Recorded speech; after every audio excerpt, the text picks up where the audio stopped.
Salut bien-aimés dans les Seigneurs, nous vous remercions d'être connectés et de pouvoir nous suivre. Donc c'est votre frère bien-aimé Adélard Ndaye. Je sais que ça fait un bon bout de temps qu'on n'a pas eu l'occasion encore une fois de partager la parole du Seigneur.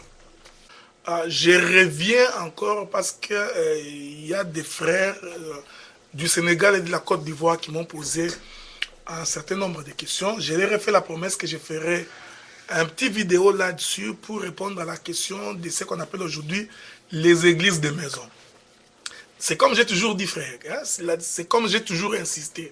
Quand on ne comprend pas les choses de Dieu, quand on ne saisit pas la mouvance de l'esprit, quand on n'est pas arrivé au sommet de la montagne, pour comprendre la pensée de l'écriture, eh bien, on ne peut qu'enseigner des faussetés. J'ai dit et j'insiste que lorsque nous venons présenter l'enseignement, nous ne nous intéressons pas à l'homme.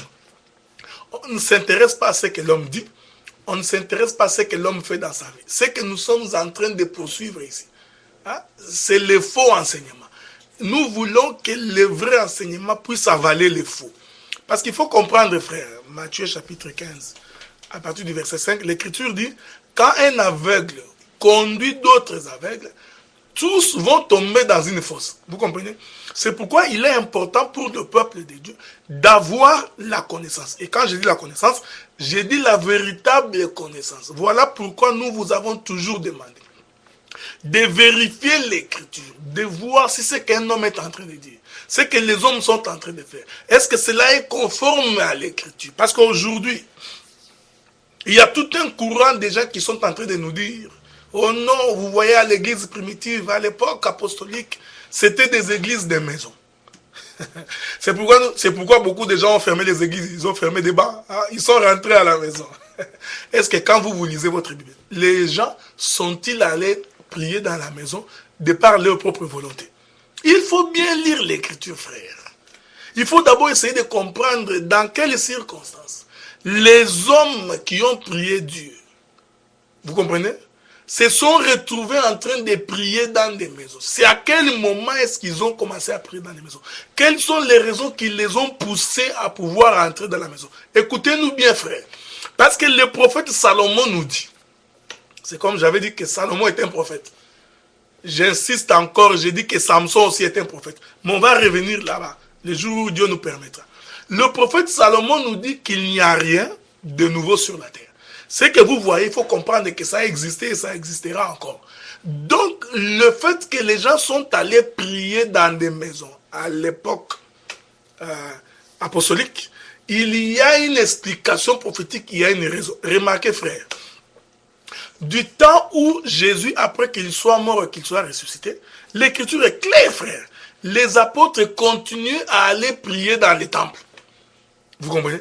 Ils s'assemblaient toujours avec les autres juifs dans les synagogues. L'écriture est en train de nous aider. Parce que vous remarquerez que la Bible dit qu'un jour, pendant l'offrande du soir, pendant la prière du soir, Pierre et Jean se rendaient dans les temples pour prier. Pendant les chemins, ils vont croiser un homme qui était là et qui ne marchait pas. Et cet homme, les regardant dans les yeux, attendait que les deux apôtres puissent lui donner quelque chose. Ils puissent lui donner l'argent. Alors Pierre et Jean vont regarder cet aveugle et ils vont lui dire: ce que nous avons, nous allons te le donner. Au nom de Jésus, marche. L'écriture dit qu'ils étaient en train d'aller au temple pour prier. Parce que c'était pendant l'offrande du soir. Vous allez remarquer qu'en ce temps-là, les apôtres priaient dans les temples. Mais comment se sont-ils retrouvés dans la maison? C'est ça tout le problème, frère. Donc il ne faut pas rentrer dans la maison par ta propre volonté. Hein? Donc on vient vous prêcher: non, vous savez, pendant l'église primitive, les gens priaient dans la maison. Comme vous n'avez pas l'interprétation, vous emballez vos histoires, vous entrez dans la maison. Maintenant, quand vous arrivez 22, 23 personnes, il est très difficile de vous contenir dans une maison. Vous êtes en débandade, vous comprenez? On frappe les bergers et les troupeaux se dispersent. Remarquez ce que nous sommes en train de dire. Vous allez remarquer que quand la persécution a commencé, c'est en ce moment-là que les apôtres et les disciples ont commencé à se retrouver dans la maison parce qu'ils fouillaient la persécution. Remarquez, l'écriture dit qu'à un moment donné, on a arrêté l'apôtre Pierre.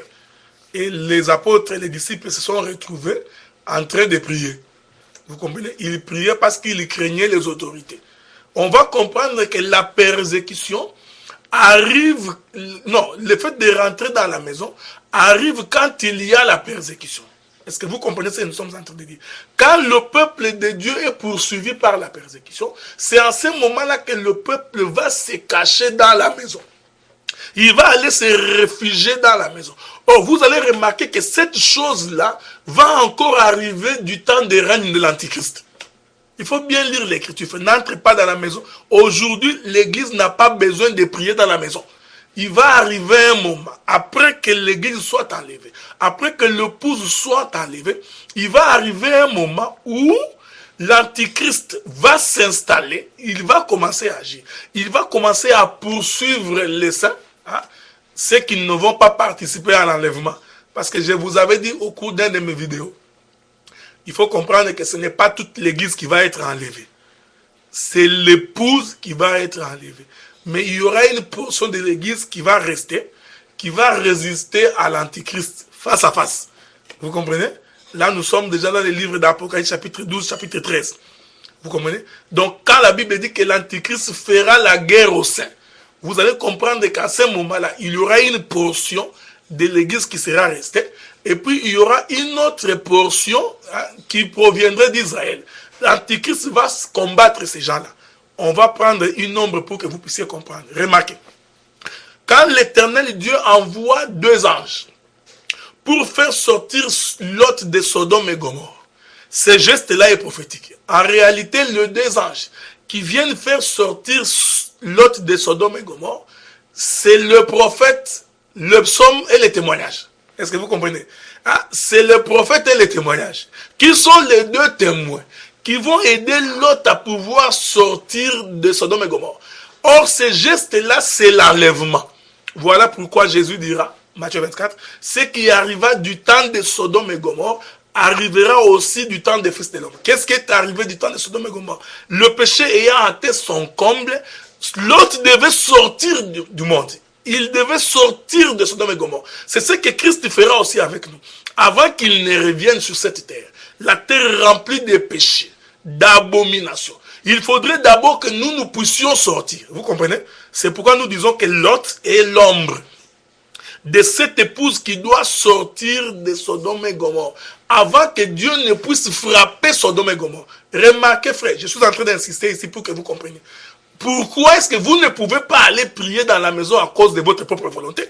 Ça vient avec la persécution. Donc vous n'êtes pas persécuté. On ne vous poursuit pas. L'Antichrist n'est même pas là. Vous rentrez dans la maison. Remarquez cette chose.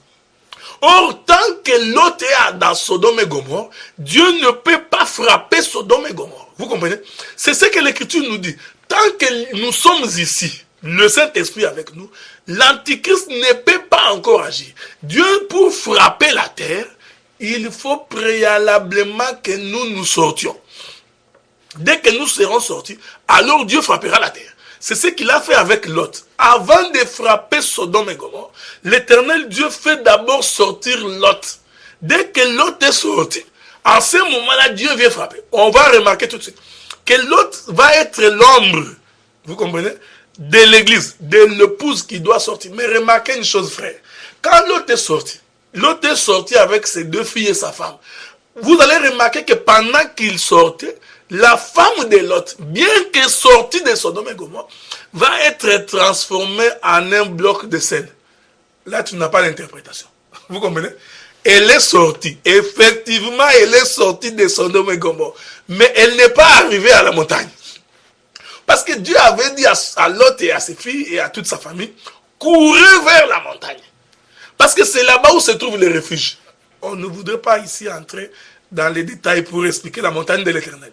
Vous allez comprendre que la montagne de l'Éternel, c'est le creux du rocher. Vous comprenez? C'est là où l'aigle est en train de couver ses petits. C'est là que Dieu va demander à Lot et à sa famille d'y aller. On va remarquer que Lot et sa famille, tous sont sortis. Mais pendant qu'ils étaient en train de partir, pendant le chemin, nous verrons la femme de Lot devenir un bloc de sel. C'est ici que nous sommes en train d'expliquer que la femme de Lot, remarquez cette chose, va être l'ombre de cette portion de l'église qui va être sauvée au milieu de la tribulation. Vous comprenez? Qui va être sauvé par la souffrance. Il va connaître les attaques de l'Antichrist. Est-ce que vous voyez cela? La femme de l'autre est l'ombre de ces choses-là. Vous comprenez? C'est pourquoi nous sommes en train de dire. C'est en ce moment-là que l'Église va rentrer dans des maisons. Pas nécessairement dans des maisons comme on le dit maintenant. L'Église va commencer à se cacher. Parce que l'Écriture dit dans Apocalypse chapitre 13 que quiconque n'aura pas la marque de la bête ne pourra ni vendre ni acheter. Vous comprenez? Or, nous sommes en train de dire que la marque de la bête, c'est le sceau du diable. Or, les enfants de Dieu qui n'auront pas participé à l'enlèvement auront le sceau de Dieu.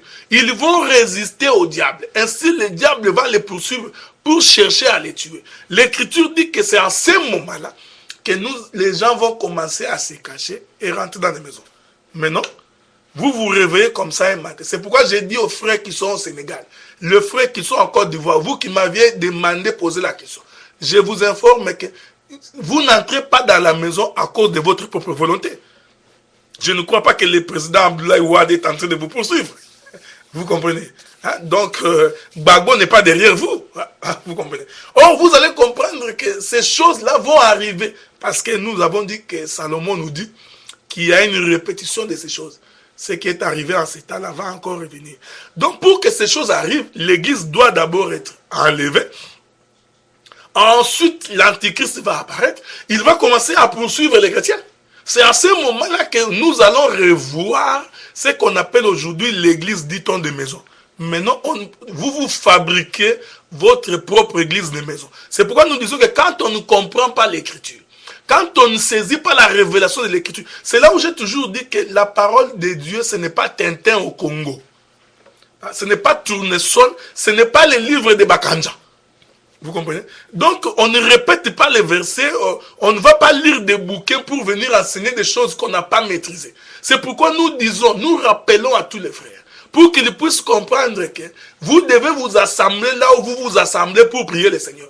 La persécution, quand elle viendra, vous comprenez? Du temps de l'Antichrist, ceux qui seront à ce moment-là, parce que nous ne serons pas là-bas, on sera déjà enlevés. Ceux qui seront à ce moment-là, certainement, ils vont commencer à se réfugier. C'est en ce moment-là que nous verrons l'église des maisons. Je vais donner l'ombre de ces choses, frères.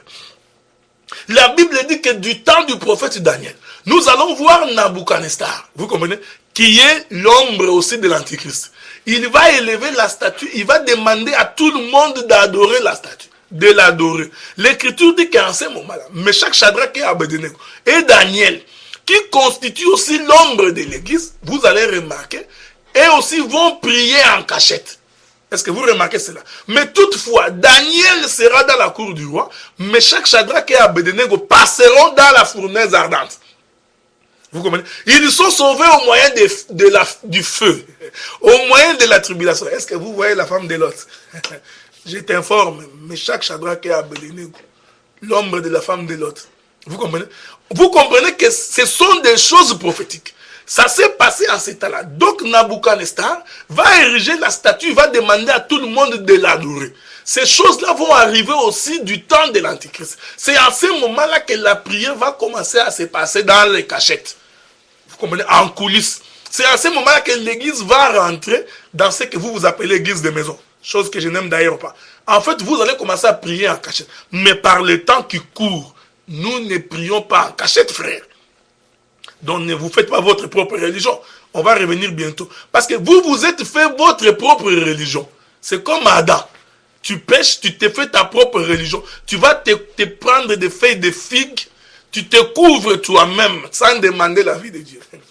On va revenir bientôt dans une deuxième portion. Nous croyons que c'est que nous voulons que le peuple puisse comprendre ces choses et puisse saisir la pensée de l'Écriture pour marcher avec le Seigneur.